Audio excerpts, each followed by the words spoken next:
को बनाए हुए हैं। अरे क्या खैरियत रहेगी, जब देखो दौड़े चले आ रहे हैं। समझा नहीं, किसकी बात कर रहे हो चौधरी साहब?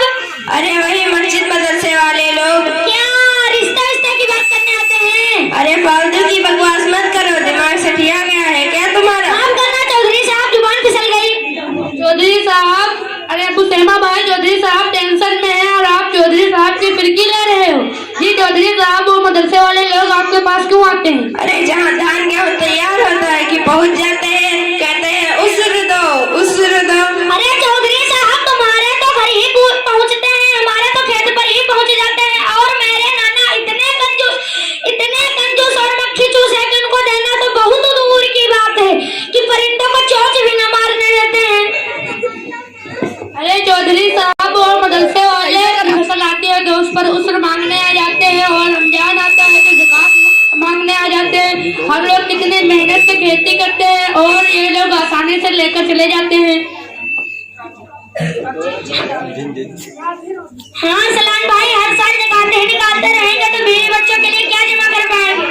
सही कह रहे हो अबू सहमा भाई, हम लोग के बच्चे, उनकी पढ़ाई लिखाई और उनकी शादी ब्याह का खर्चा कैसे पूरा होगा? बात है चौधरी साहब, सब एक साथ जमा है, कोई जमीन वमीन बेचने की मीटिंग हो रही है? अरे नहीं यार, हम लोग कंफ्यूजन में पड़े हैं। क्या बात है चौधरी साहब, सब खैरियत से तो हैं? अरे क्या खैरियत रहेगी, हम लोग टेंशन में हैं। हर साल ज़कात ही निकालते रहेंगे तो एक दिन हम भी गरीब हो जाएंगे, बस इसी की मीटिंग चल रही है। ओह तो ये बात है। हम भी जुमा की नमाज पढ़ने गए थे तो इमाम साहब तकरीर कर रहे थे कि ज़कात निकालो। अच्छा, इमाम साहब ये बोल रहे थे, तो चलो इमाम साहब से बात करते हैं। जी चौधरी साहब चलिए। अस्सलामु अलैकुम वरहमतुल्लाहि वबरकातुहू। वालेकुम अस्सलाम वरहमतुल्लाहि वबरकातुहू। खैरियत से तो हैं इमाम साहब? अल्हम्दुलिल्लाह, आप लोग खैरियत से हैं? हाँ हम सब अल्हम्दुलिल्लाह। इमाम साहब, हम सबके कुछ सवालात हैं। जी फरमाइए, आप हजरात के क्या सवालात हैं? जी चौधरी साहब आप बोलिए। इमाम साहब, हम लोग बड़ी मेहनत से कमाते हैं, उसमें से ज़कात निकालने को कहा जाता है। हम खेती करते हैं, उसमें से खैरात निकालने को कहा जाता है। ऐसा क्यों? ये कैसा निजाम है? मेरे भाई, हर मुसलमान को इनका फोटो नहीं खास तौर से इस कैसा नजर रखनी चाहिए कि उसे जो कुछ भी दौलत मिली है उसका असल मालिक हुआ खुद नहीं बल्कि अल्लाह तबारक व तआला मालिक हकीकी है। और उसने हमें अपने फजलों का बतौर करने का हक दे रखा है, लेकिन यह भी उसका हुक्म है जब खर्च करने का पूरा करके कुछ हिस्सा खर्च करने का जरूरी करार दिया है। इमाम साहब, अगर हम हर साल ज़कात ही निकालते रहेंगे तो हमारा माल घटता रहेगा और हमारे पास कुछ भी नहीं बचेगा। मेरे प्यारे भाइयों, आमतौर पर लोग समझते हैं कि खैरात से माल घट जाता है, लेकिन कुरान व हदीस में नबी करीम सल्लल्लाहु अलैहि वसल्लम ने फरमाया कि किसी आदमी का माल सदक़े की वजह से कम नहीं होता। मेरे तजुर्बे से यह बात साबित है, ज़कात देने वालों का माल बढ़ता ही रहता है। चौधरी साहब। अजी इमाम साहब, तो इस तरह ज़कात निकालने का क्या फायदा है?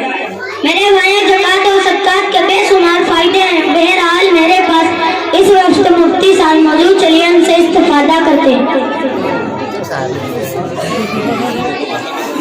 अस्सलामु अलैकुम वरहमतुल्लाहि वबरकातुहू। मुफ्ती साहब। वालेकुम अस्सलाम वरहमतुल्लाहि वबरकातुहू। नहमदुहु व नसल्ली अला रसूलिल करीम। मेरे मोहतरम बुजुर्गों और भाइयों, इस्लाम के तमाम अहकामों और हिदायत का खुलासा दो बातें हैं। नंबर 1 खुदा की बंदगी, नंबर 2 बंदगाने खुदा की मदद। नमाज खुदा के सामने गुलामाने एहतराम बजा लाना है। रोजा नफ्स की ख्वाहिश पर खुदा के हुक्म को गालिब करना। हज खुदा की शान महबूबियत का इजहार करना। दूसरी तरफ सदकात अल्लाह के बंदों की मदद और खल्क़े खुदा की इयानत। ज़कात और सदका के उखरूवी मुनाफे बेशुमार है और यही मुनाफे हमारे पेशे नजर रहने चाहिए, जिसका ये 1 रुपये के बदले 700 गुना अजर मुकर्रर है। इखलास वगैरह की वजह से ज्यादती का भी वादा है। ज़कात और सदका में खर्च अल्लाह ताला के साथ तिजारत करना, जिसमें किसी नुकसान का कोई अंदेशा नहीं। सदका हमारे लिए क़यामत के दिन हुज्जत बनेगा। इसके अलावा और भी बहुत से दुनियावी फायदे हैं। मेरे भाइयों, आज मुसलमान के दिल में दुनिया की मोहब्बत बस गई है, वो दौलत की मोहब्बत में फंसा हुआ है। बहुत कम मुसलमान ऐसे हैं जो सही ज़कात का हिसाब करके निकालते हैं। बस यूं ही सही माना में हिसाब लगाकर ज़कात निकाली जाए तो इंशाअल्लाह गरीबी बेरोजगारी दूर हो जाएगी। आपस में पता है कि आपके तमाम मशाइल का जवाब मिल गया। अच्छा मुफ्ती साहब, आपका बहुत शुक्रिया, आपने हमारी गलतफहमी दूर कर दी। आज से हम पूरी ज़कात निकालेंगे और दूसरों को भी बताएंगे कि ज़कात निकालना एक अच्छी बात है। अच्छा मुफ्ती साहब, खैर अब हम चलते हैं। अस्सलाम वालेकुम वरहमतुल्लाहि वबरकातुहू। वालेकुम अस्सलाम व रहमतुल्लाहि व बरकातहू।